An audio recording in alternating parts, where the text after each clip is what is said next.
ವಾರ್ತೆಗಳ ಪ್ರಾಯೋಜಕರು ಅಶ್ವಮೇಧ welfare trust, Saint ಮೇರಿ ಕಿರಿಯ ಮತ್ತು ಹಿರಿಯ ವಸತಿ ಪ್ರಾಥಮಿಕ ಶಾಲೆ, ಆರ್ಚ್ ನಂಬರ್ 1, ಸಿಂಧನೂರು. ನಮಸ್ಕಾರ. ವೈಭವ ನ್ಯೂಸ್ಗೆ ಸ್ವಾಗತ. ಇದೀಗ ಮುಖ್ಯಾಂಶಗಳು. ವಾರ್ತೆಗಳ ವಿವರ. ನಗರದ ಸಂಗೀತ್ ಕಾಲೇಜಿನಲ್ಲಿ ಸಂಗೀತ್ ಶಿಕ್ಷಣ ಸಂಸ್ಥೆಯ ವತಿಯಿಂದ ಸಂಗೀತ ಹಬ್ಬ 2019 ಆಚರಿಸಲಾಯಿತು. ಕಾರ್ಯಕ್ರಮ ಉದ್ಘಾಟಿಸಿದ ಸಂಸ್ಥೆಯ ಅಧ್ಯಕ್ಷ ಎಸ್ ಬಸವರಾಜ್ ಮಾತನಾಡಿ, ನಮ್ಮ ಶಿಕ್ಷಣ ಸಂಸ್ಥೆಯಲ್ಲಿ ಓದಿದ ಅನೇಕ ವಿದ್ಯಾರ್ಥಿಗಳು ವಿವಿಧ ಕ್ಷೇತ್ರಗಳಲ್ಲಿ ಸಾಧನೆ ಮಾಡಿದ್ದಾರೆ. ಇಂಥವರ ಪ್ರೇರಣೆ ಪಡೆದು ಯಶಸ್ವಿ ಜೀವನ ನಡೆಸಲು ಮುಂದಾಗಬೇಕು. ಶಿಸ್ತು, ಸಂಯಮ, ಸಮಯ ಪ್ರಜ್ಞೆಯನ್ನು ಮಕ್ಕಳು ಅಳವಡಿಸಿಕೊಳ್ಳಬೇಕು ಎಂದರು. ಉತ್ತಮ ಪ್ರಜೆಗಳಾಗ್ರಿ ಅಂತ ತೊಂದರೆ ಕೊಡ್ತಾ ಇರ್ತೇನೆ. ಇಲ್ಲೂ ಕೂಡ ಅದೇ ಮಾತಾಡ್ತಾರೆ. ಅಧ್ಯಕ್ಷರ ಸಲುವಾಗಿ ಕೂಡ ವಿದ್ಯುತ್ ಶಕ್ತಿ ಕೈ ಕೊಡ್ತಾ ಇದೆ ಅಂತ ಅನಿಸ್ತಾ ಇದೆ. ದಾವಣಗೆರೆ ಶಾಮನೂರು ಶಿವಶಂಕರಪುರ ಕಾಲೇಜು ಕೂಡ ಮೆಡಿಕಲ್ ಇರ್ಬೋದು, ಇಂಜಿನಿಯರ್ ಇರ್ಬೋದು, ಅಪ್ ಟು ನರ್ಸರಿದ್ದ ಉತ್ತಮ ಸಂಸ್ಥೆ. ಅಲ್ಲಿ ಇರ್ತಕ್ಕಂಥ ಮಕ್ಕಳು ಇವತ್ತು ಅಭಿರಾಮ್ ಅಂತ ಇಲ್ಲಿ ನಮ್ಮಲ್ಲಿ ವಿದ್ಯಾರ್ಥಿ ಇದ್ದಾನೆ. ಭಾಳ ವೆಲ್ ಎಲ್ಲವೂ ಕೂಡ ಅವನೇ ಮಾಡಿದ್ದಾನೆ. ಕಾನ್ಸೆಪ್ಟ್ ಕಂಪ್ಯೂಟರಲ್ಲಿ ಹಾಕ್ಕೊಂಡು ನಿಮ್ಮ 8 ಫೆಸ್ಟನ್ನು ಮತ್ತು ID ಕಾರ್ಡನ್ನು ಎಲ್ಲವೂ ಕೂಡ ಅವನೇ ಮಾಡಿದ್ದಾನೆ. ಸೊ ಹಾಗಾಗಿ ಎಲ್ಲ ವಿದ್ಯಾರ್ಥಿಗಳು ಅಭಿರಾಮಿಗೆ ಅವನಿಗೆ ಮಾರ್ಗದರ್ಶಕರು ಯಾರು ಅಂದರೆ ನಮ್ಮ ಸಂಸ್ಥೆಯಲ್ಲಿ ಓದಿದಂಥ ಒಬ್ಬ ಕಲ್ಯಾಣಿ ಹುಡುಗ ಇವತ್ತು ದಾವಣಗೆರೆಯಲ್ಲಿ ಕೆಲಸ ಮಾಡ್ತಾ ಇದ್ದಾನೆ. ಅವನು ಓದ್ತಾ ಇದ್ದಾನೆ. ಅವನ ಒಂದು ಪ್ರೇರಣೆಯಿಂದ ಇವನು ಅಭಿರಾಮು ಫೆಸ್ಟನ್ನು ಪ್ರಾರಂಭ ಮಾಡಿದ್ದಾರೆ. ಸೊ ನಿಮ್ಮಲ್ಲಿ ಕೂಡ ನೆಕ್ಸ್ಟ್ ಬರ್ತಕ್ಕಂಥ 2nd 4th ಸೆಮ್ ಹುಡುಗರು ಅವನು ಕಲ್ಯಾಣದಿಂದ ಪ್ರೇರಿತನಾಗಿದ್ದಾನೆ. ನೀವೆಲ್ಲರೂ ಅಭಿರಾಮ ಮತ್ತು ರತ್ನ ಇವೆಲ್ಲ ಇನ್ನೊಬ್ಬ ಹುಡುಗಿ ಗಾಂಧಿನಗರ ಹುಡುಗಿ ಇರ್ಬೋದು, ಆಮೇಲೆ ಒಬ್ಬ ರಾಮರೆಡ್ಡಿ ಕ್ಯಾಂಪ್ ಶ್ರೀದೇವಿ ಇರ್ಬೋದು, ಜ್ಯೋತಿ ಇರ್ಬೋದು. ಈ ಎಲ್ಲ ಹುಡುಗರು ನೋಡಿ ನೀವೆಲ್ಲರೂ ಕೂಡ ಬದಲಾವಣೆ ಆಗಬೇಕು. ನನಗೆ ಅನಿಸ್ತಾ ಇದೆ ಇಂದಿನ ದಿವಸ ನೀವೆಲ್ಲರೂ ಕೂಡ ಕ್ರೈಸ್ಟ್ ಕಾಲೇಜ್ ಮತ್ತು ಜೈನ್ ಕಾಲೇಜಿನ ವಿದ್ಯಾರ್ಥಿಗಳಿಂದ ಕಾಣ್ತಾ ಇದ್ದೀರಿ. ಅಷ್ಟೊಂದು ಸೊಗಸಾಗಿ ಪ್ರತಿ ಸಮಾರಂಭದಲ್ಲಿ ನೋಡ್ತಾ ಇದ್ದೀನಿ. ಓದುವುದರಲ್ಲಿ ಮತ್ತು ಸಾಂಸ್ಕೃತಿಕ ಕಾರ್ಯಕ್ರಮದಲ್ಲಿ ಈ ಫೆಸ್ಟ್ನಲ್ಲಿ ಕೂಡ ಇರುವಂಥ ವಿದ್ಯಾರ್ಥಿಗಳು ಇವತ್ತು ಫೆಸ್ಟ್ನಲ್ಲೇ ಇದ್ದೀರಿ. ಸಾಂಸ್ಕೃತಿಕ ಕಾರ್ಯಕ್ರಮ ಮಾಡ್ತಾ ಇರ್ತೀವಿ. ತಾವೆಲ್ಲರೂ ಅಲ್ಲೇ ಸತ್ಯ ಗಾರ್ಡನ್ ಸೆಕ್ಯೂರಿಟಿ ಗಾರ್ಡ್ ತಾಕೆ ಜಗಳ ಆಡ್ತಿರ್ತೀವಿ, ಹೊರಗೆ ಹೋಗಕ್ಕೆ ಬರೋಕ್ಕೆ. ಅದಕ್ಕೆ ನೀವೆಲ್ಲರೂ ಮೊನ್ನೆ ತಮಿಳುನಾಡಿನ ಕೊಯಿಮುತ್ತೂರಿನಲ್ಲಿ ಒಂದು ಕಾರ್ಯಕ್ರಮ ಮಾಡಿದರು. ಶಿವರಾತ್ರಿಯ ಏಕಾದಶಿ ಅವತ್ತಿನ ದಿವಸ ಗುರು ಸದ್ಗುರು ಅಂತ ಒಬ್ಬ ಆಧ್ಯಾತ್ಮಿಕ ಚಿಂತನೆ, ಅವನು ಬೇರೆ ಆಧ್ಯಾತ್ಮಿಕ ಚಿಂತನೆ ಅಲ್ಲದೆ ವಿದ್ಯಾರ್ಥಿಗಳಿಗೆ ಸಂವಾದ ಕಾರ್ಯಕ್ರಮ ಮಾಡ್ತಾನೆ, ಪರಿಸರನ ಉಳಿಸುವಂಥ ವ್ಯವಸ್ಥೆ ಮಾಡ್ತಾ ಇದ್ದಾನೆ, ಪ್ರಜಾಪ್ರಭುತ್ವ ಮೌಲ್ಯಗಳನ್ನು ಕಾಪಾಡುವಂಥ ವ್ಯವಸ್ಥೆ ಮಾಡ್ತಾನೆ. ಅಂದು 10 ಲಕ್ಷ ಜನ ಯಾರೂ ಕೂಡ ಅಲ್ಲೇ ಪೊಲೀಸರು, ಹೋಮ್ ಗಾರ್ಡ್ಸು ಯಾರೂ ಇಲ್ಲ ಅಂತ ಬೆಳಗ್ಗೆ 6 ಗಂಟೆವರೆಗೂ. ಕಾರ್ಯದರ್ಶಿ ಅನಿಲ್ ರಾಜ್ ಮಾತನಾಡಿ, ಶಿಕ್ಷಣ ಕೊಡುವುದಷ್ಟೇ ನಮ್ಮ ಜವಾಬ್ದಾರಿ ಆಗಬಾರದು. ಕಲಾ ವಾಣಿಜ್ಯ ವಿಭಾಗದ ವಿದ್ಯಾರ್ಥಿಗಳು ಯಾವ ರೀತಿ ಉದ್ಯೋಗ ಪಡೆದುಕೊಳ್ಳಬೇಕು ಎಂಬುದನ್ನು ಸಂಸ್ಥೆ ತಿಳಿಸಿಕೊಡುತ್ತಿದೆ ಎಂದು ಹೇಳಿದರು. ಮ್ಯಾನೇಜ್ಮೆಂಟ್ ಫೆಸ್ಟ್ ಅಂದರೆ ನಮ್ಮ ಕಾಲೇಜ್ ನೇಮ್ ಹೇಳಿದ್ದು. ಕಾಲೇಜ್ ನೇಮ್ ಏನು? Sanket college of management. Management ಅಂದ್ರೂ ನಮ್ದು ಬರೀ ಮ್ಯಾನೇಜ್ಮೆಂಟ್ ಇಲ್ಲ, PA ಇದೆ ಅದರಲ್ಲಿ. Management doesn't mean that it's only for the commerce students. ಅಲ್ಲಿ ನಾವು ಆರ್ಟ್ಸ್ ಆಗಿರ್ಬೋದು, ಕಾಮರ್ಸ್ ಆಗಿರ್ಬೋದು, ಸೈನ್ಸ್ ಪ್ರತಿಯೊಂದು ಈವೆಂಟ್ಸನ್ನು ಆರ್ಗನೈಸ್ ಮಾಡ್ಬೋದು. ಬೆಸ್ಟ್ ಎಕ್ಸಾಂಪಲ್ ಫಾರ್ ದ್ಯಾಟ್ ಇವತ್ತು ಇರೋಂಥ ಕಾರ್ಪೊರೇಟ್ ಕಂಪ್ನಿಗಳಲ್ಲಿ ಮೊದಲು ಓನ್ಲಿ ಕಾಮರ್ಸ್ ಸ್ಟೂಡೆಂಟ್ಸ್ ತೊಗೊಳ್ತಿದ್ರು. But today science, diploma, BA any ಡಿಗ್ರಿವರೆಗೂ MNC ಕಂಪ್ನಿಯಲ್ಲಿ ಜಾಬ್ ಸಿಗ್ತಾ ಇದೆ. ಸೊ ಅದನ್ನು ನಾವು ಒಂದು ತಲೆಯಲ್ಲಿ ಇಟ್ಕೊಂಡು ಇವತ್ತು ಮ್ಯಾನೇಜ್ಮೆಂಟ್ ಫಸ್ಟ್ ಏನಿದೆ ಸೈನ್ಸ್ ಆರ್ಟ್ಸ್ ಕಾಮರ್ಸ್ ಪ್ರತಿಯೊಬ್ಬರಿಗೂ ಆರ್ಗನೈಸ್ ಮಾಡಿದ್ವಿ. ಈ ಮ್ಯಾನೇಜ್ಮೆಂಟ್ ಫೆಸ್ಟಿಂದ ಬೆನಿಫಿಟ್ಸ್ ಏನಪ್ಪ ಅಂದರೆ ಇಲ್ಲಿ ನೀವೇ ಆದಂಥ ನಿಮ್ಮದೇ ಆದಂಥ ಒಂದು ಓನ್ ಪ್ರಾಡಕ್ಟ್ನ ಕ್ರಿಯೇಟ್ ಮಾಡ್ತೀರಾ. ಕಂಪ್ನಿಲಿ ಹೊರಗಡೆ ಮಾರ್ಕೆಟಲ್ಲಿ ಏನು ಸಿಗುತ್ತೆ ಅಂತ ಪ್ರಾಡಕ್ಟ್ನ ನೀವೇ ಕ್ರಿಯೇಟ್ ಮಾಡ್ತೀರಾ. ಅದನ್ನು ಹೆಂಗೆ ತಯಾರು ಮಾಡಬೇಕನ್ನೋದು ನೀವೇ ಮಾಡ್ತೀರಾ, ಅದನ್ನು ಹೆಂಗೆ ಮ್ಯಾನುಫ್ಯಾಕ್ಚರ್ ಮಾಡಬೇಕನ್ನೋದು ನೀವೇ ಕಂಡು ಹಿಡ್ತೀರಾ, ಅದಕ್ಕೆ ಫೈನಾನ್ಸ್ ಹೆಂಗೆ ಅರೇಂಜ್ ಮಾಡಬೇಕನ್ನೋದು ನೀವೇ ಕಂಡು ಹಿಡ್ತೀರಾ, ಮತ್ತು ಪ್ರಾಡಕ್ಟ್ನ ಹೆಂಗೆ ಸೇಲ್ ಮಾಡಬೇಕನ್ನೋದು ನೀವೇ ಮಾಡ್ತೀರಾ. ಆ ಅಷ್ಟು ಇವೆಂಟ್ಸ್ನ ನೀವತ್ತು ಇಲ್ಲಿ ಮಾಡ್ತಾ ಇದ್ದೀರಾ. ದಟ್ ಈಸ್ ಫಸ್ಟಿಗೆ ಬರೋದು ರಿಸರ್ಚ್ ಆ್ಯಂಡ್ ಡೆವಲಪ್ಮೆಂಟ್, R&D ಮಾಡ್ತೀರಾ. ಅದಾದಮೇಲೆ ಪ್ರೊಡಕ್ಷನ್ಸ್ ಬರುತ್ತೆ, ಮ್ಯಾನೇಜ್ಮೆಂಟ್, ಅದಾದಮೇಲೆ ಫಿನಾನ್ಸ್ ಅರೇಂಜ್ ಮಾಡ್ತೀರಾ, ಲಾಸ್ಟಿಗೆ ಬಂದುಬಿಟ್ಟು ಮಾರ್ಕೆಟಿಂಗ್ ರೌಂಡ್ ಇರುತ್ತೆ. ಸೊ ಇವಿಷ್ಟು ರೌಂಡ್ ನೀವು ಪ್ರತಿಯೊಂದು ನೀವು ನೋಡ್ತಾ ಬಂದರೆ ಇವನ್ ಪಾರ್ಟಿಸಿಪೇಟ್ಸ್ ಯಾರು ಮಾಡಿಲ್ಲ, ಜಸ್ಟ್ ಏನು ನೋಡೋಕೆ ಬಂದಿದ್ರೆ ಸ್ಟೂಡೆಂಟ್ಸ್ ಇದ್ರೆ ಅವರು ನೀವೆಲ್ಲನೂ ಒಂದ್ಸಲ ಅಬ್ಸರ್ವ್ ಮಾಡಿದ್ರೆ ನೀಟಾಗಿ ನಿಮ್ಗೆ ಗೊತ್ತಾಗುತ್ತೆ. ಯಾಕೆ ಮಾಡಬೇಕು ಮ್ಯಾನೇಜ್ಮೆಂಟ್ ಫೆಸ್ಟ್ ಅಂದರೆ, ಇವತ್ತೊಂದು ಹೊಸ ಯಾವುದೋ ಒಂದು ಕಂಪ್ನೀಲಿ ಕಾರು ಮೊಬೈಲು ಬರುತ್ತೆ, ನಿಮ್ಗೆ ಗೊತ್ತೇ ಇಲ್ಲ, ಸುಮ್ಮನೆ ಬರುತ್ತೆ ನೋಡ್ತೆ ಚೆನ್ನಾಗೈತೆ ಅಷ್ಟೇ. ಬಟ್ ಹೆಂಗೆ ರೆಡಿ ಆಯಿತು, ಅದಕ್ಕೆ ಮ್ಯಾನೇಜ್ಮೆಂಟ್ ಅವ್ರು ಆ ಕಂಪ್ನಿಯವರು ಹೆಂಗೆ ಫಂಡ್ ಅರೇಂಜ್ ಮಾಡಿದರು, ಅದು ಮಾರ್ಕೆಟಿಂಗ್ ತರಬೇಕಂದ್ರೆ ಎಷ್ಟು ಈಸಿ ಇಲ್ಲ, ಅಷ್ಟು ಕಷ್ಟ ಇದೆ. ಅದು ನಿಮ್ಗೆಲ್ಲರೂ ಗೊತ್ತಾಗಬೇಕು, ಪ್ರಾಕ್ಟಿಕಲ್ ನಾಲೆಜ್ ಬರಬೇಕಂದ್ರೆ ಮ್ಯಾನೇಜ್ಮೆಂಟ್ ಫೆಸ್ಟ್ ಮಾಡ್ತೀವಿ. It is just to bring out the knowledge, knowledge, the hidden talent, what is hidden in you guys, to bring out we are celebrating the management fest in a college. ನಗರದ ಸಂಕೇತ್ ಕಾಲೇಜಿನಲ್ಲಿ ಸಂಕೇತ್ ಶಿಕ್ಷಣ ಸಂಸ್ಥೆಯ ವತಿಯಿಂದ ಹಮ್ಮಿಕೊಂಡಿದ್ದ ಸಂಕೇತ್ ಹಬ್ಬದಲ್ಲಿ ವಿದ್ಯಾರ್ಥಿನಿಯರು ವಿವಿಧ ವಸ್ತುಗಳನ್ನು ತಯಾರಿಸುವ ಮೂಲಕ ತಮ್ಮಲ್ಲಿಯ ಪ್ರತಿಭೆಗಳನ್ನು ಅನಾವರಣಗೊಳಿಸಿದರು.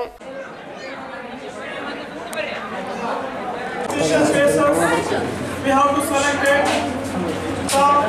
Maximum 100% students will be attended in this marketing department of students.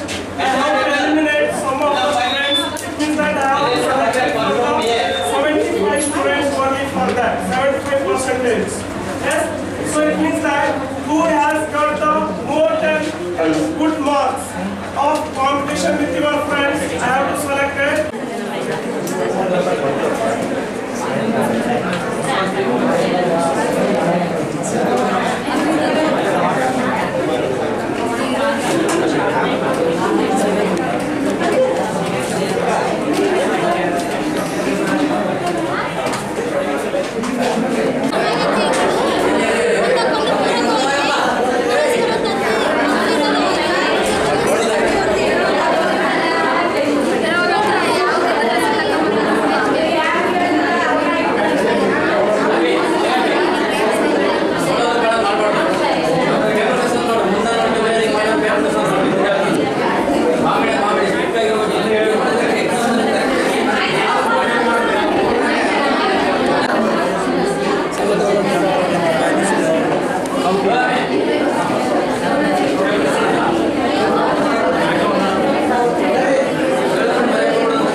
ಉಪನ್ಯಾಸಕ ಬೆಟ್ಟಪ್ಪ ಮಾತನಾಡಿ, ಬಿಕಾಂ ಬಿಎ ವಿಭಾಗದಿಂದ ತಲಾ 4 ಸ್ಪರ್ಧೆಗಳನ್ನು ನಡೆಸಲಾಗುವುದು. ಬಿಕಾಂ ವಿಭಾಗದಲ್ಲಿ ಸಂಶೋಧನೆ, ಮಾರ್ಕೆಟಿಂಗ್, ಫೈನಾನ್ಸ್, ಬಿಇ ವಿಭಾಗದಲ್ಲಿ ಎಕನಾಮಿಕ್, ಜಿಎಸ್ಟಿ, ಎಕನಾಮಿಕ್ ಡೆವಲಪ್ಮೆಂಟ್ ವಿಷಯಗಳ ಕುರಿತು ವಿದ್ಯಾರ್ಥಿಗಳಿಗೆ ಚರ್ಚೆ ನಡೆಸಲಾಗುತ್ತಿದೆ ಎಂದರು. ಕಾಲೇಜ್ ಆಫ್ ಮ್ಯಾನೇಜ್ಮೆಂಟ್ ವತಿಯಿಂದ 2019 ಈ ವರ್ಷ ಶೈಕ್ಷಣಿಕ ವರ್ಷದಲ್ಲಿ ವಿದ್ಯಾರ್ಥಿಗಳಿಗಾಗಿ ಮ್ಯಾನೇಜ್ಮೆಂಟ್ ಫೆಸ್ಟನ್ನು ನಾವು ಹಮ್ಮಿಕೊಂಡಿದ್ದೀವಿ. ಇದಕ್ಕೆ ನಾವು ನೇಮ್ ಕೊಟ್ಟಿದ್ದೀವಿ ಸಂಕೇತ ಹಬ್ಬ 2019 ಅಂತ. ತುಂಬ ಖುಷಿ ವಿಚಾರ. ಕಾಮರ್ಸ್ BCom ಕಡೆಯಿಂದ 4 ಈವೆಂಟ್ಗಳನ್ನು, ಜೊತೆಗೆ BAಯಿಂದ 4 ಈವೆಂಟ್ಗಳನ್ನು ನಾವು ನಡೆಸ್ತಾ ಇದ್ದೀವಿ. ಇದರಲ್ಲಿ BCom ಅಂತ ಬಂದರೆ research and development, finance, marketing, ಜೊತೆಗೆ HR ಅಂತಕ್ಕಂಥ ಒಂದು ಈವೆಂಟ್ಗಳನ್ನು ನಡೆಸ್ತಾ ಇದ್ದೀವಿ. ಜೊತೆಗೆ BAಯಿಂದ ಎಕನಾಮಿಕ್ಸಲ್ಲಿ GST and demonetisation and economic development plannings ಬಗ್ಗೆ ಏನು ಕೆಲವೊಂದು ಈವೆಂಟ್ಗಳನ್ನು, ಜೊತೆಗೆ ಪೊಲಿಟಿಕಲ್ ಅಂತ ಬಂದರೆ ಅಣಕು ಸಂಸತ್ತನ್ನು ಮಾಡೋದ್ರ ಮೂಲಕ ವೋಟಿಂಗನ್ನು ಯಾವ ಥರ ಮಾಡಬೇಕು ಇದ್ರ ಬಗ್ಗೆ ಕೂಡ ಒಂದು ಪೊಲಿಟಿಕಲಲ್ಲಿ ತೋರಿಸ್ತಾ ಇದ್ದೀವಿ. ಜೊತೆಗೆ ಸೋಷಿಯಾಲಜಿಯಲ್ಲಿ ಭಾರತದಲ್ಲಿ ಅತಿ ಹಿಂದುಳಿದಿರ್ತಕ್ಕಂಥ ಜಿಲ್ಲೆಗಳಿದ್ದಾವೆ, ತಾಲೂಕುಗಳಿದ್ದಾವೆ, ಗ್ರಾಮಗಳಿದ್ದಾವೆ. ಇವುಗಳಲ್ಲಿ ಏನು ಸಮಸ್ಯೆ ಇದೆ ಅದನ್ನು ಯಾವ ಥರ ಅಭಿವೃದ್ಧಿಗೊಳಿಸಬೇಕು ಅಂತ, ಗ್ರಾಮ ಪಂಚಾಯಿತಿ ಮಟ್ಟದಲ್ಲಿ ಯಾವ ಥರ ಅಭಿವೃದ್ಧಿ ಪಡಿಸ್ಬೇಕು ಅಂತ ಕೆಲವೊಂದು ಯೋಜನೆಗಳನ್ನು ನಮ್ಮ ಹುಡುಗರು ಇಲ್ಲಿ ಕೆಲವೊಂದು ಪ್ರಾಜೆಕ್ಟ್ಗಳನ್ನು ರೆಡಿ ಮಾಡ್ಕೊಂಡ್ಬಂದು ಅದನ್ನು ತೋರಿಸ್ತಾ ಇದ್ದಾರೆ.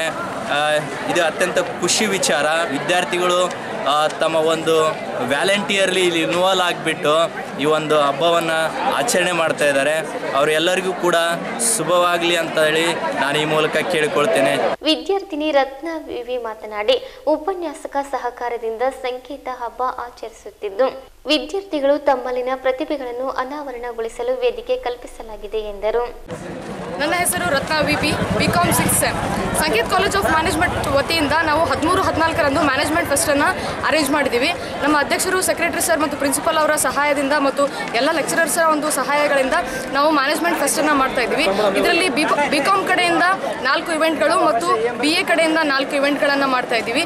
ಇದರ ಉದ್ದೇಶ ಅಷ್ಟೇ, ಎಲ್ಲ ವಿದ್ಯಾರ್ಥಿಗಳು ತಮ್ಮಲ್ಲಿರ್ತಕ್ಕಂತಹ ಕಲೆಯನ್ನು, ಸ್ಕಿಲ್ಸನ್ನು, ಟ್ಯಾಲೆಂಟನ್ನು ಯೂಸ್ ಮಾಡ್ಕೊಂಡ್ಬಿಟ್ಟು ಪ್ರತಿಯೊಂದು ಇವೆಂಟಲ್ಲಿ ಚೆನ್ನಾಗಿ ಮಾಡಿ ಫಸ್ಟು, ಸೆಕೆಂಡು, ಥರ್ಡು ಬಂದರೂ ಕೂಡ ಎಲ್ಲರೂ ಒಂದೇ ಸಮಾನ ಅಂತ ತಿಳ್ಕೊಂಡು ಅದರಲ್ಲಿ ಪಾರ್ಟಿಸಿಪೇಟ್ ಮಾಡೋದಕ್ಕೆ ಸಮಾಧಾನ ಇಟ್ಕೊಂಡು ಅವರು ತಮ್ಮ ಪರ್ಸನಾಲಿಟಿ ಡೆವಲಪ್ಮೆಂಟನ್ನು ಮಾಡ್ಕೋಬೇಕಂತೇಳಿ ಆ ಒಂದು ಉದ್ದೇಶದಿಂದ ನಾವು ಇವತ್ತು ಸಂಕೇತ್ ಹಬ್ಬ ಎನ್ನುವ ಒಂದು ಹೆಸರಿನ ಮೂಲಕ ಸಂಕೇತ್ ಕಾಲೇಜ್ ಆಫ್ ಮ್ಯಾನೇಜ್ಮೆಂಟ್ ವತಿಯಿಂದ ಈ ಮ್ಯಾನೇಜ್ಮೆಂಟ್ ಫೆಸ್ಟನ್ನು ಆಚರಣೆ ಮಾಡ್ತಾ ಇದ್ದೀವಿ. Thank you. ಈ ಸಂದರ್ಭದಲ್ಲಿ ಉಪನ್ಯಾಸಕರು ಸೇರಿದಂತೆ ವಿದ್ಯಾರ್ಥಿಗಳಿದ್ದರು. ವಾಹನ ಚಲಾಯಿಸುವಾಗ ಅವಶ್ಯಕ ಸುರಕ್ಷತಾ ಕ್ರಮಗಳನ್ನು ಅನುಸರಿಸುವ ಮೂಲಕ ಅಪಘಾತ ತಪ್ಪಿಸಲು ಚಾಲಕರು ಜಾಗೃತಿ ವಹಿಸಬೇಕು ಎಂದು ಸಿಂಧನೂರು ಸಂಚಾರಿ ಪೊಲೀಸ್ ಠಾಣೆಯ ಸಬ್ ಇನ್ಸ್ಪೆಕ್ಟರ್ ಮೊಹಮ್ಮದ್ ರಫಿ ತಿಳಿಸಿದ್ದಾರೆ. ನಗರದ ಸ್ತ್ರೀ ಶಕ್ತಿ ಭವನದಲ್ಲಿ ಸಂಚಾರಿ ಪೊಲೀಸ್ ಠಾಣೆ ಹಾಗೂ ನಗರಸಭೆ ಕಾರ್ಯಾಲಯ ಸಹಯೋಗದಲ್ಲಿ ಬುಧವಾರ ಹಮ್ಮಿಕೊಂಡಿದ್ದ ರಸ್ತೆ ಸಂಚಾರ ನಿಯಮ ಕುರಿತು ಟ್ಯಾಕ್ಸಿ, ಆಟೋ ಚಾಲಕರು ಮತ್ತು ಬೀದಿ ಬದಿ ವ್ಯಾಪಾರಸ್ಥರಿಗೆ ಜಾಗೃತಿ ಸಭೆ ಅಧ್ಯಕ್ಷತೆ ವಹಿಸಿ ಮಾತನಾಡಿದರು.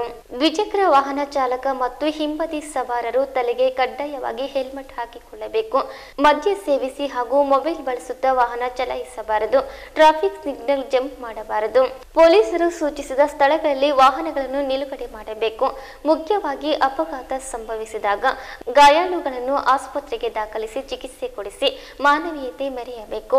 ಬದಲಾಗಿ ವಿಡಿಯೋ ಮಾಡಿ ಸಾಮಾಜಿಕ ಜಾಲತಾಣದಲ್ಲಿ ಹಾಕುವುದು, ಸೆಲ್ಫಿ ತೆಗೆದುಕೊಂಡು ಅನಾಗರಿಕರಂತೆ ಯಾವುದೇ ಕಾರಣಕ್ಕೂ ವರ್ತಿಸಬಾರದು ಎಂದು ತಿಳಿಸಿದ್ದಾರೆ. ಸಿಂಧನೂರು ನಮ್ಮ ರಾಯಚೂರು ಜಿಲ್ಲೆಗೆ ಒಂದೆಲ್ಲ ನಮ್ಮ ಇಡೀ ಕರ್ನಾಟಕ ಸೆಂಟ್ರಲ್ ಪಾಯಿಂಟ್. ಗುಲ್ಬರ್ಗದಿಂದ ಬೆಂಗಳೂರು ಹೋಗ್ಬೇಕಂದ್ರೆ, ಬೆಂಗಳೂರಿಂದ ಗುಲ್ಬರ್ಗ ಹೋಗ್ಬೇಕಂದ್ರೆ ಸಿಂಧನೂರು ಹಾಲ್ಟ್ ಆಗೋದು. ಅದಕ್ಕೆ ಸಿಂಧನೂರಿನಲ್ಲಿ ಶಿಸ್ತು, ಸಿಂಧನೂರಿನ ಜನ ಶಿಸ್ತಿಗೆ ಹೆಸರಾಗಿರ್ತಕ್ಕ ಜನ. ಸಿಂಧನೂರಿನಲ್ಲಿ ಒಂದು ಶಿಸ್ತು ಅಂತ ಹೇಳಿ ಒಂದು ಕಾನ್ಸೆಪ್ಟನ್ನು ನಾವು ತಯಾರು ಮಾಡಿ ಒಂದು ಅಭಿಯಾನ ಶುರು ಮಾಡಬೇಕಂತ ನಾವು ಅಂದುಕೊಂಡಿದ್ದೀವಿ. ಇದಕ್ಕೆ ನಿಮ್ಮೆಲ್ಲರ ಸಹಕಾರ ಬೇಕು. ಬರೀ ನಾವು ಪೊಲೀಸರನ್ನೇ ಮಾಡಿದ್ರಲ್ಲ, ಎಲ್ಲ ಸಂಘ ಸಂಸ್ಥೆಗಳೆಲ್ಲ ಸ್ನೇಹಿತರು ಮಾಡಿದರೆ ನಮ್ಮ ಸಮಾಜದಲ್ಲಿ ಒಂದು ಉತ್ತಮ ಸಂದೇಶ ಕೊಡ್ತಾ ಒಂದು ಶಿಸ್ತನ್ನು ನಾವು ಪಾಲನೆ ಮಾಡಿದರೆ ಇರ್ತಕ್ಕಂಥ ಎಲ್ಲರಿಗೂ ನಾವು ಒಂದು ಒಳ್ಳೆಯ ಒಂದು ಸಂದೇಶ ಕೊಡೋದಾಗುತ್ತೆ ಅಂತೇಳಿ ಒಂದು ಅಭಿಯಾನ ಶುರು ಮಾಡಿದ್ವಿ.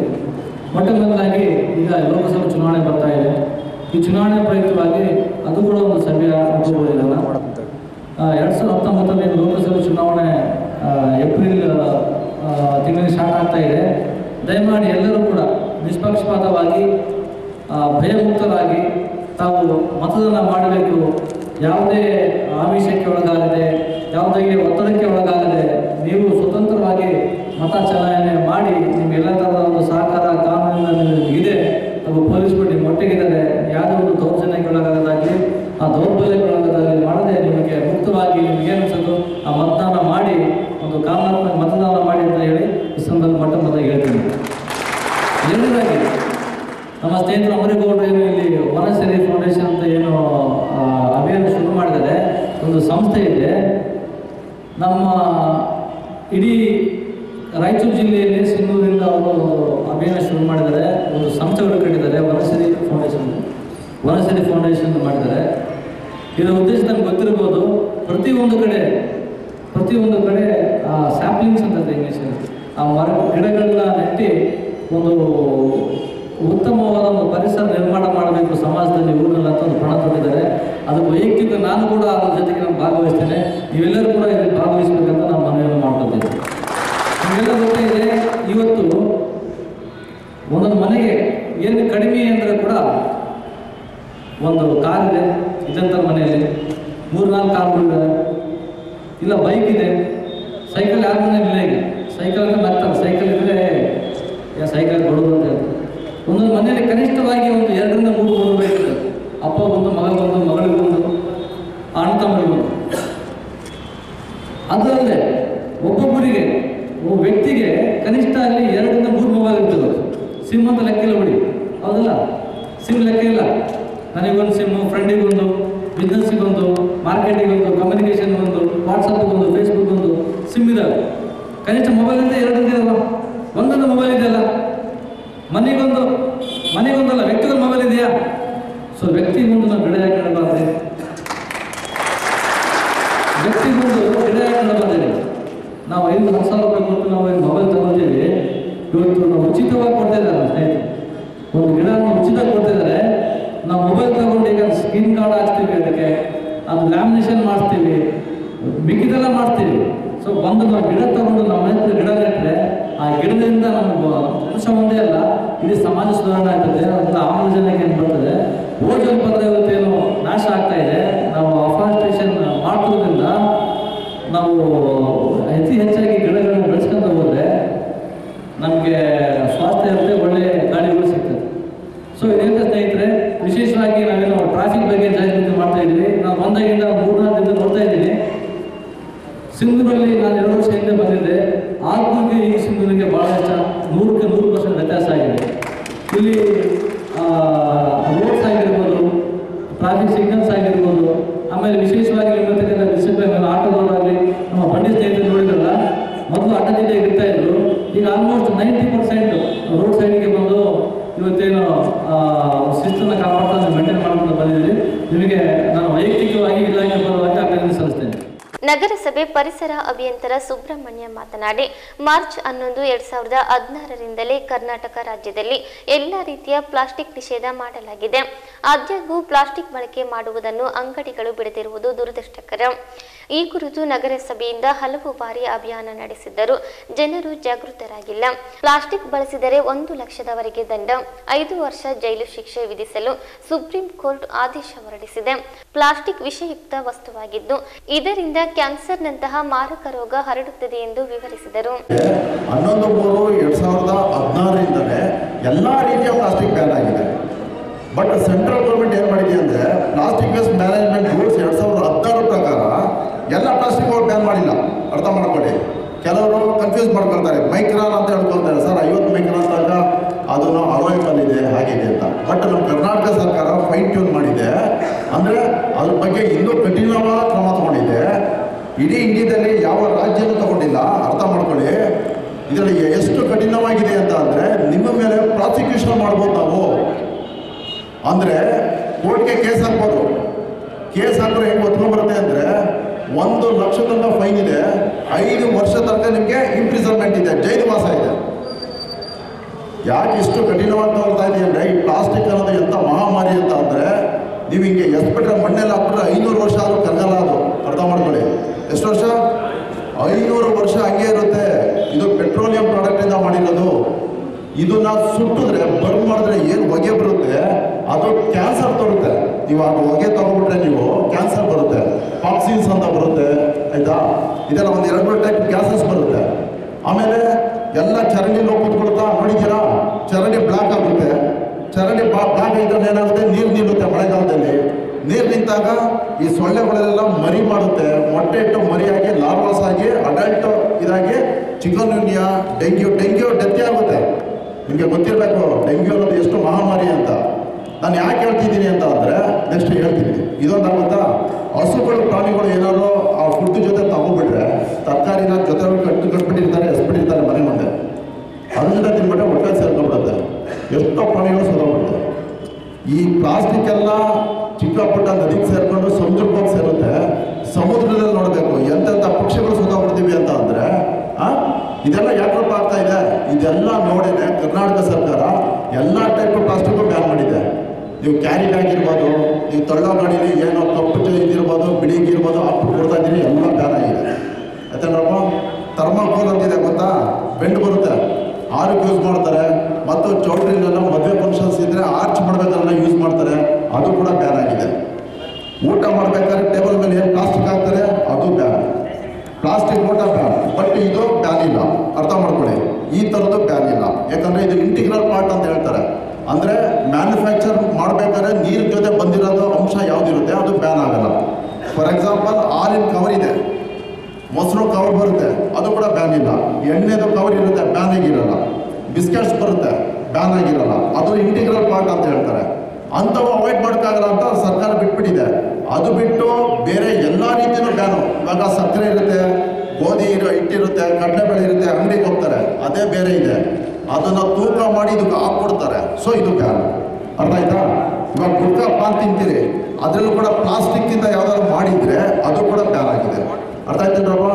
ನಾವು ಫೈನಾ ಮಾಡ್ಕೊಂಡಿದ್ದೀವಿ ಸಿಂಧನೂರು ನಗರಸಭೆಯಿಂದ, ಫೈನ್ಗಳಿದೆ 5,000 ತನಕ ಫೈನ್ ಇದೆ, ಅರ್ಥ ಮಾಡ್ಕೊಳ್ಳಿ. ಎಷ್ಟು ತನಕ?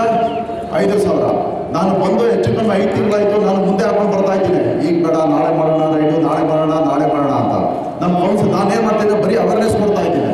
ಈ ಥರ ಏನು ಮಾಡಿದ್ದೀನಿ, ಇದು ಆ್ಯಕ್ಚುಲಿ ಸ್ಟಿಕ್ಕರ್, ಇದು ನೀವು ಪೇಪರ್ ಥರ ಕಾಣ್ತಾ ಇದೆ ಸ್ಟಿಕ್ಕರು, ನಿಮಗೆ ಇದು ಹಿಂದೆ ತೆಗೆದ್ರೆ ಸ್ಟಿಕ್ಕರ್ ಬರುತ್ತೆ, ಇದು ನಿಮ್ಮ ಅಂಗಡಿಗೆ ಅಂಟಿಸ್ಕೊಡಿ. ಇದರಲ್ಲಿ ಫಿಗರೆಲ್ಲ ಕೊಟ್ಟಿದ್ದೀನಿ ಮತ್ತು ವಿವರಣೆ ಕೂಡ ಇದೆ ನೋಡಿ. ಪ್ಲಾಸ್ಟಿಕ್ ಕ್ಯಾರಿ ಬ್ಯಾಗ್, ಪ್ಲಾಸ್ಟಿಕ್ ಭಿತ್ತಿ ಪತ್ರ, ಬ್ಯಾನರ್ ಅಂತ ಏನು ನೀವು ಮಾಡ್ತಿದ್ರಿ ಅದು ಕೂಡ ಪ್ಲಾಸ್ಟಿಕ್ಕೇನೆ, 70% ಪ್ಲಾಸ್ಟಿಕ್ ಇದೆ, ಅದು ಅರ್ಥ ಮಾಡ್ಕೊಳ್ಳಿ. ಕಂಪ್ಲೀಟ್ ಬ್ಯಾನ್ ಆಗಿದೆ. ನಾವು ಇವಾಗ ಪರ್ಮಿಷನ್ನೇ ಕೊಡ್ತಾ ಇಲ್ಲ, ಬಟ್ಟೆದಾಗ್ತೀರಾ ಪರ್ಮಿಷನ್ ಕೊಡ್ತೀವಿ, ಆಯಿತಾ? ಪ್ಲಾಸ್ಟಿಕ್ ತೋರಣ, ಫ್ಲೆಕ್ಸು, ಬಾವುಟ, ಪ್ಲಾಸ್ಟಿಕ್ ತಟ್ಟೆ.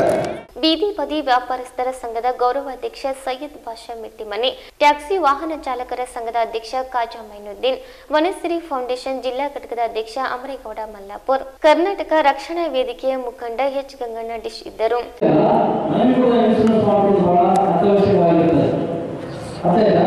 ಆಮೇಲೆ ಪ್ರತಿಯೊಂದು ವೆಹಿಕಲ್ ಕಂಡೀಷನ್ ನೋಡಲಿ, ಮೊದಲು ರೇಟ್ ಕೇಳಿದ್ರೆ ಎಷ್ಟಪ್ಪ, 3 ರೂಪಾಯಿ 4 ರೂಪಾಯಿ ಕೇಳ್ತಾ ಇದ್ರು, ಎಷ್ಟು ತಗೊಂಡು ಕೇಳ್ಬೋದು, ಬಟ್ ಯಾರು ಕೇಳ್ತಾರ? ಡೀಸೆಲ್ ಇದೆಯಾ ನಿಮ್ಮ ಗಾಡಿಯಲ್ಲಿ, ಬ್ರೇಕ್ ಇದೆಯಾ, ಎಮಿಷನ್ ಕೇಳ್ತಾರೆ, ಯಾರು ಕೇಳಲ್ಲ. ಆ ನಂಬಿಕೆಯಿಂದ ಬಂದು ನಿಮ್ಮಲ್ಲಿ ಬಂದಿರ್ತಾರೆ. ದಯಮಾಡಿ ಅರ್ಥ ಮಾಡ್ತಾರೆ, ನಮ್ಮ ಗಾಡಿ ನಾವು ಕಂಡೀಷನ್ ಇಟ್ಕೊಂಡ್ರೆ ನಮ್ಮದೇ ಪ್ರಾಣ ಅಲ್ಲ, ನಮ್ಮ ಮೇಲೆ ನಂಬಿಕೆ ಬಂದಿರ್ತಾರಲ್ಲ ಅವ್ರ ಮೇಲೆ ಕೂಡ ನಾವು. ಬೆಲೆ ಕುಸಿತದಿಂದ ಕಂಗಾಲಾಗಿದ್ದ ರೈತರ ಅನುಕೂಲಕ್ಕಾಗಿ ಸಿಂಧನೂರಿನಲ್ಲಿ ಹೈಬ್ರಿಡ್ ಜೋಳ ಖರೀದಿ ಕೇಂದ್ರ ಆರಂಭಿಸಿ ವಾರ ಕಳೆದರೂ ಇನ್ನೂ 1 ಚೀಲ ಜೋಳ ಖರೀದಿಯಾಗಿಲ್ಲ. ಇಲ್ಲಿಯವರೆಗೆ ಬರೀ ನೋಂದಣಿಗೆ ಮಾತ್ರ ಸೀಮಿತವಾಗಿದ್ದು ರೈತರು ಹಗಲು ರಾತ್ರಿ ನೋಂದಣಿಗಾಗಿ ಅಲೆದಾಡುವ ಪರಿಸ್ಥಿತಿ ನಿರ್ಮಾಣವಾಗಿದೆ. ಮಾರುಕಟ್ಟೆಯಲ್ಲಿ ಹೈಬ್ರಿಡ್ ಜೋಳ ಕ್ವಿಂಟಾಲ್ಗೆ 1,850ರಿಂದ 1,900ಗಳಿದೆ. ಖರೀದಿ ಕೇಂದ್ರದಲ್ಲಿ 2,430 ರೂಪಾಯಿಗಳು ಇದೆ. ಹೀಗಾಗಿ ರೈತರು ಖರೀದಿ ಕೇಂದ್ರದಲ್ಲಿ ಉತ್ತಮ ಬೆಲೆ ಸಿಗುತ್ತಿದೆ ಎನ್ನುವ ಆಶಯದೊಂದಿಗೆ ಮಾರಾಟ ಮಾಡಲು ನೋಂದಣಿಗೆ ಮುಗಿಬಿದ್ದಿದ್ದಾರೆ. ಆದರೆ ಭೂಮಿ ಕೇಂದ್ರದ ಸರ್ವರ್ ಸಮಸ್ಯೆಯಿಂದ ಹಗಲು ವೇಳೆಯಲ್ಲಿ ಯಾವುದೇ ನೋಂದಣಿ ಮಾಡಿಕೊಳ್ಳಲು ಸಾಧ್ಯವಾಗುತ್ತಿಲ್ಲ. ಹೀಗಾಗಿ ಗ್ರಾಮೀಣ ಭಾಗದ ರೈತರು ರಾತ್ರಿ ಪೂರ್ತಿ ನೋಂದಣಿಗಾಗಿಯೇ ಶಿವರಾತ್ರಿ ಮಾಡುವಂತಾಗಿದೆ. ರಾತ್ರಿ ವೇಳೆ ಭೂಮಿ ಕೇಂದ್ರದ ಸರ್ವರ್ ಸರಳವಾಗಿ ಕೆಲಸ ಮಾಡುವುದರಿಂದ ರಾತ್ರಿ ಪೂರ್ತಿ ಕೆಲಸ ಮಾಡಬೇಕಾದ ಅನಿವಾರ್ಯತೆ ಅಲ್ಲಿನ ಸಿಬ್ಬಂದಿಯರದ್ದಾಗಿದೆ. ಬೇಸಿಗೆಯ ಬಿಸಿಲಿನ ತಾಪ ಏರುತ್ತಿರುವ ಈ ಸಂದರ್ಭದಲ್ಲಿ ಜೋಳ ಖರೀದಿ ಕೇಂದ್ರಕ್ಕೆ ಬರುವ ರೈತರಿಗೆ ಇಲಾಖೆಯಿಂದ ಯಾವುದೇ ಮೂಲಭೂತ ಸೌಲಭ್ಯ ಒದಗಿಸಿಲ್ಲ. ಎಪಿಎಂಸಿಯ ಹೊಸ ಗೋದಾಮಿನಲ್ಲಿ ಖರೀದಿ ಕೇಂದ್ರ ಆರಂಭಿಸಲಾಗಿದೆ. ಗೋದಾಮಿನೊಳಗೆ ಹೋಗಲು ಸಹ ಮೆಟ್ಟಿಲುಗಳಿಲ್ಲ. ಸುಮಾರು 5ರಿಂದ 6 ಫೀಟ್ ಜಿಗಿದು ಒಳಗೆ ಹೋಗಬೇಕಾದ ಅನಿವಾರ್ಯತೆ ಇದೆ. ಹೀಗಾಗಿ ಗ್ರಾಮೀಣ ಭಾಗದಿಂದ ಬರುವ ವಯೋವೃದ್ಧರು, ಮಹಿಳೆಯರು ತುಂಬಾ ಕಷ್ಟ ಪಡಬೇಕಾಗಿದೆ. ಜೊತೆಗೆ ಒಳಗಡೆ ರೈತರಿಗೆ ಕುಡಿಯುವ ನೀರು ಸಹ ಸಿಗುತ್ತಿಲ್ಲ. ಇಂತಹ ಪರಿಸ್ಥಿತಿ ಕೇಂದ್ರದ್ದಾಗಿದೆ. ಒಳಗಡೆ 2 ಕೌಂಟರ್ಗಳನ್ನು ಮಾತ್ರ ತೆಗೆದಿದ್ದು ರೈತರ ನೋಂದಣಿಗೆ ಸಾಲುತ್ತಿಲ್ಲ. ನಿತ್ಯವೂ ರೈತರ ಅಲೆದಾಟ ತಪ್ಪಿಲ್ಲ. ಬೆಳಿಗ್ಗೆ ಬರುವ ರೈತರ ಕೆಲಸ ಕಾರ್ಯಗಳನ್ನು ತಡರಾತ್ರಿಯವರೆಗೆ ಕಾಯಲೇಬೇಕಾದ ಅನಿವಾರ್ಯತೆ ಇದೆ. ಗ್ರಾಮೀಣ ಭಾಗದಿಂದ ಬರುವ ರೈತರು ರಾತ್ರಿ ಬಸ್ ಸಹ ಸಿಗದೆ ಫುಟ್ಪಾತ್ನಲ್ಲೇ ರಾತ್ರಿ ಪೂರ್ತಿ ಕಳೆಯಬೇಕಾಗಿದೆ. ಈಗಾಗಲೇ ಲೋಕಸಭಾ ಚುನಾವಣೆ ನಿಗದಿಯಾಗಿರುವುದರಿಂದ ಯಾವ ಜನಪ್ರತಿನಿಧಿಗಳು ಈ ಬಗ್ಗೆ ಅಧಿಕಾರಿಗಳನ್ನು ಪ್ರಶ್ನಿಸುವಂತಿಲ್ಲ. ಹೀಗಾದರೆ ರೈತರ ಗೋಳು ಕೇಳುವವರ್ಯಾರು? ಇನ್ನಾದರೂ ಸಂಬಂಧಿಸಿದ ಅಧಿಕಾರಿಗಳು ಎಚ್ಚೆತ್ತುಕೊಂಡು ಸಾಧ್ಯವಾದಷ್ಟು ಬೇಗ ನೋಂದಣಿ ಮಾಡಿಕೊಂಡು ಜೋಳ ಖರೀದಿ ಮಾಡಬೇಕು ಎನ್ನುವುದು ರೈತರ ಒತ್ತಾಸೆಯಾಗಿದೆ. ಸಿಂಧನೂರು ತಾಲೂಕಿನ ಆರ್ಎಚ್ ನಂಬರ್ 1ರಲ್ಲಿ ಮಾರ್ಚ್ 21ಕ್ಕೆ ಅಂಗಾಳ ಪರಮೇಶ್ವರಿ ಉತ್ಸವ ನಡೆಯಲಿದೆ ಎಂದು ಗ್ರಾಮದ ಮುಖಂಡ ಎನ್ ಕರ್ಣನ್ ತಿಳಿಸಿದ್ದಾರೆ. ಅವರು ವೈಭವದೊಂದಿಗೆ ಮಾತನಾಡಿ, ಕ್ಯಾಂಪಿನಲ್ಲಿ ಕಳೆದ 36 ವರ್ಷಗಳಿಂದ ಪೂಜಾ ಕಾರ್ಯಕ್ರಮ ಆಚರಿಸಿಕೊಂಡು ಬರಲಾಗಿದೆ. ಮಾರ್ಚ್ 12ರಿಂದ ವಿಶೇಷ ಪೂಜೆಗಳು ಪ್ರಾರಂಭಗೊಂಡಿವೆ. 20ರಂದು ಪ್ರತಿ ಮನೆಗೆ ದೇವಿ ಉತ್ಸವದ ಮೆರವಣಿಗೆ ನಡೆಯಲಿದೆ. 21ಕ್ಕೆ ಗಂಗಾ ಸ್ಥಳಕ್ಕೆ ತೆರಳಿ ಅಲ್ಲಿಂದ ಮೆರವಣಿಗೆ ಬರಲಿದೆ. ಅಗ್ನಿ ಪ್ರವೇಶ ನಡೆಯಲಿದೆ ಎಂದು ತಿಳಿಸಿದ್ದಾರೆ. ಆರ್ಎಚ್ ನಂಬರ್ 1 ಗ್ರಾಮದಲ್ಲಿ ವರ್ಷ ಇದು 36ನೇ ವರ್ಷ ಜಾತ್ರೆ ಉತ್ಸವ ನಡೀತಾ ಇದೆ. 12ನೇ ತಾರೀಕು 3ನೇ ತಿಂಗಳು ಮಾರ್ಚ್ ತಿಂಗಳಿಂದ ಜಾತ್ರೆ ಉತ್ಸವ ಸ್ಟಾರ್ಟ್ ಆಗಿ ದಿನನಿತ್ಯ ರಾತ್ರಿ 8 ಗಂಟೆಯಿಂದ 9 ಗಂಟೆ ಒಳಗಡೆ ದಿನ ವಿಶೇಷ ಕಾರ್ಯಕ್ರಮ ಪೂಜೆ ನಡೀತಾ ಇರ್ತೈತೆ. 20ನೇ ತಾರೀಕಿಗೆ ರಾತ್ರಿ 8 ಗಂಟೆಯಿಂದ ಬೆಳಗ್ಗೆ 4 ಗಂಟೆ ತನಕ ತೇರು ಉತ್ಸವ ಎಲ್ಲರ ಮನೆಗಳಿಗೆ ಉತ್ಸವ ಬೀದಿ ಉಲ್ಲಾ ಬರ್ತಾ ಇರ್ತೈತೆ. ಮತ್ತು 21ನೇ ತಾರೀಕಿಗೆ ಬೆಂಕಿ ಇಳಿಯುವಂಥ ಕಾರ್ಯಕ್ರಮ, ಅದರಲ್ಲಿ ಕಾವಡಿ, ಶಿಲಾ ಕಾವಡಿ, ಎಳನೀರು 50 ಎಳನೀರುಗಳನ್ನು ಮೈಯಲ್ಲಿ ಕೊಂಡಿ ಹಾಕಿ ಎಳ್ಕೊಂಡು ಬರ್ತಾರೆ. ಅದೇ ರೀತಿಯಾಗಿ ಗಾಡಿ ಎಳೆಯವರು ಎಳ್ಕೊಂಡು ಬರ್ತಾ ಇರ್ತಾರೆ. ಅವರವರು ಪ್ರಾರ್ಥನೆಗಳು ಭಾಳಷ್ಟು ಇರ್ತೈತಿ. ಮ್ಯಾಕ್ಸಿಮಮ್ ಒಂದು 100-120 ಜನ ತನಕ ಅಗ್ನಿ ಪ್ರವೇಶ ಮಾಡ್ತಾ ಇರ್ತಾರೆ. ಇದು ಆರ್ಎಚ್ ನಂಬರ್ 1 ಬಂದು 50 ವರ್ಷ ಆಗಿದೆ. 50 ವರ್ಷದಲ್ಲಿ 36 ವರ್ಷ, ಇದು 36ನೇ ವರ್ಷ ನಡೀತಾ ಇದೆ. ನಮ್ಮ ಸಿಂಧನೂರು ತಾಲೂಕಿನಲ್ಲಿ ಇರುವಂಥ ಎಲ್ಲ ಭಕ್ತಾದಿಗಳು ಈ ಜಾತ್ರೆಯಲ್ಲಿ ಭಾಗವಹಿಸಿ ತಾಯಿ ಶ್ರೀ ಅಂಗಾಳ ಪರಮೇಶ್ವರಿ ತಾಯಿಯ ಕೃಪೆಗೆ ಪಾತ್ರರಾಗಬೇಕಂತ ತಮ್ಮಲ್ಲಿ ಕೇಳಿಕೊಳ್ಳುತ್ತಾ ಇದ್ದೀವಿ. ಸಿಂಧನೂರು ತಾಲೂಕಾ ಪಂಚಾಯತ್ ಅಧ್ಯಕ್ಷೆ ಜೈನಬಿ ನವಲಿ 72 ಬುಧವಾರ ಹೃದಯಾಘಾತದಿಂದ ನಿಧನರಾಗಿದ್ದಾರೆ. ಕೆಲ ತಿಂಗಳಿನಿಂದ ಅವರು ತೀವ್ರ ಅನಾರೋಗ್ಯಕ್ಕೀಡಾಗಿದ್ದರು. ಬುಧವಾರ ಹೆಚ್ಚಿನ ಚಿಕಿತ್ಸೆಗೆ ಹುಬ್ಬಳ್ಳಿಗೆ ಕರೆದೊಯ್ಯುವಾಗ ಮಾರ್ಗ ಮಧ್ಯೆ ಹೃದಯಾಘಾತದಿಂದ ನಿಧನರಾದರು ಎಂದು ಕುಟುಂಬದ ಮೂಲಗಳು ತಿಳಿಸಿವೆ. ಅವರಿಗೆ 3 ಜನ ಪುತ್ರರು, 2 ಪುತ್ರಿಯರು ಸೇರಿದಂತೆ ಅಪಾರ ಬಂಧು ಬಳಗವನ್ನು ಅಗಲಿದ್ದಾರೆ. ಮೃತರ ಅಂತ್ಯಕ್ರಿಯೆಯನ್ನು ತಾಲೂಕಿನ ದಡೇಸುಗೂರು ಗ್ರಾಮದ ಮುಸ್ಲಿಂ ಸಮಾಜದ ಕಬರಸ್ಥಾನದಲ್ಲಿ ಗುರುವಾರ ಮಧ್ಯಾಹ್ನ ಜರುಗಿದೆ ಎಂದು ಕುಟುಂಬದ ಮೂಲಗಳು ತಿಳಿಸಿವೆ. ವಿಜ್ಞಾನ ಎಷ್ಟೇ ಮುಂದುವರೆದಿದ್ದರೂ ದೈವ ಶಕ್ತಿಗೆ ಸರಿಸಮಾನವಿಲ್ಲ ಎಂದು ರಾಯಚೂರು ಜಿಲ್ಲಾ ಉಸ್ತುವಾರಿ ಸಚಿವ ವೆಂಕಟರಾವ್ ನಾಡಗೌಡ ಅಭಿಪ್ರಾಯಪಟ್ಟರು. ತಾಲೂಕಿನ ತುರ್ವಿಹಾಳ್ ಪಟ್ಟಣದ ರಾಘವೇಂದ್ರ ಸ್ವಾಮಿಗಳ ಮಠದಲ್ಲಿ ಹಮ್ಮಿಕೊಳ್ಳಲಾಗಿದ್ದ 29ನೇ ವಾರ್ಷಿಕೋತ್ಸವದ ಕಾರ್ಯಕ್ರಮದಲ್ಲಿ ಅವರು ಮಾತನಾಡಿದರು. ಮನುಷ್ಯ ವೈಜ್ಞಾನಿಕವಾಗಿ ಎಷ್ಟೇ ಮುಂದುವರೆದರೂ ದೈವ ಕೃಪೆ ಅತ್ಯವಶ್ಯಕ. ವಿಜ್ಞಾನದ ಆವಿಷ್ಕಾರಗಳ ಬಗ್ಗೆ ಗೌರವವಿದೆ, ಆದರೆ ಮನುಷ್ಯನಲ್ಲಿ ಉತ್ಪತ್ತಿಯಾಗುವ ನೈಸರ್ಗಿಕ ರಕ್ತವನ್ನು ಹೊರಗಡೆ ರೋಬೋಟ್ಗಳ ಮೂಲಕ ತಯಾರು ಮಾಡಲು ಸಾಧ್ಯವಿಲ್ಲ. ಯಾವ ವಿಜ್ಞಾನಿಗೂ ಇದುವರೆಗೂ ಸಾವನ್ನು ತಡೆಯುವ ಶಕ್ತಿ ಬಂದಿಲ್ಲ. ಸಾವನ್ನು ನಿಯಂತ್ರಿಸಿ ಮುಂದೂಡಲ್ಪಡುವುದೇ ವಿನಃ ಸಾವನ್ನು ಗೆದ್ದ ಶೂರರು ಈ ಪೃಥ್ವಿಯ ಮೇಲೆ ಇಲ್ಲ. ಅದು ಕೇವಲ ದೈವ ಶಕ್ತಿಗೆ ಮಾತ್ರ ಸಾಧ್ಯ ಎಂದು ನಾಡಗೌಡ ಭಾವುಕರಾಗಿ ಹೇಳಿದರು. ಸಿಂಧನೂರು ತಾಲೂಕಿನಲ್ಲಿ ನೀರಿನ ಸಮಸ್ಯೆ ಉದ್ಭವಿಸಿದಾಗ ಮಂತ್ರಾಲಯದ ರಾಘವೇಂದ್ರ ಸ್ವಾಮಿಗಳ ಮಠ ಸಂಪೂರ್ಣ ಸಹಕಾರ ನೀಡಿದೆ. 2008-9ರಲ್ಲಿ ತಾಲೂಕಿನಲ್ಲಿ ಬರದ ಛಾಯೆ ಆವರಿಸಿ ಜನ ಜಾನುವಾರುಗಳು ಕುಡಿಯುವ ನೀರಿಗಾಗಿ ಪರಿತಪಿಸುತ್ತಿದ್ದಾಗ ಅಂದಿನ ಪೀಠಾಧಿಪತಿಗಳು ಟಿಬಿ ಡ್ಯಾಂನ ಆಂಧ್ರ ಹಾಗೂ ಕರ್ನಾಟಕದ ನೀರಾವರಿ ಕಾರ್ಯದರ್ಶಿಗಳಿಗೆ ದೂರವಾಣಿಯ ಮೂಲಕ ನೀರಿಗಾಗಿ ನಿವೇದಿಸಿಕೊಂಡರು. ಆಗ ಶ್ರೀಗಳ ಮಾತಿಗೆ ಅಧಿಕಾರಿಗಳು ಸಹಕರಿಸಿದ್ದನ್ನು ಸ್ಮರಿಸಿದ ಸಚಿವರು ಈ ಬಾರಿಯೂ ಪ್ರಧಾನ ಕಾರ್ಯದರ್ಶಿಗಳಿಗೆ ಮನವಿ ಮಾಡಿಕೊಳ್ಳುವುದಾಗಿ ಭರವಸೆ ನೀಡಿದ್ದಾರೆ. ಇಲ್ಲಿಗೆ ಇಂದಿನ ವಾರ್ತಾ ಪ್ರಸಾರ ಮುಕ್ತಾಯವಾಯಿತು. ನಿರಂತರವಾಗಿ ವೀಕ್ಷಿಸಿ ವೈಭವ ಟಿವಿ. ವಂದನೆಗಳೊಂದಿಗೆ ದೇವಿಕಾ ಚನ್ನಬಸವ.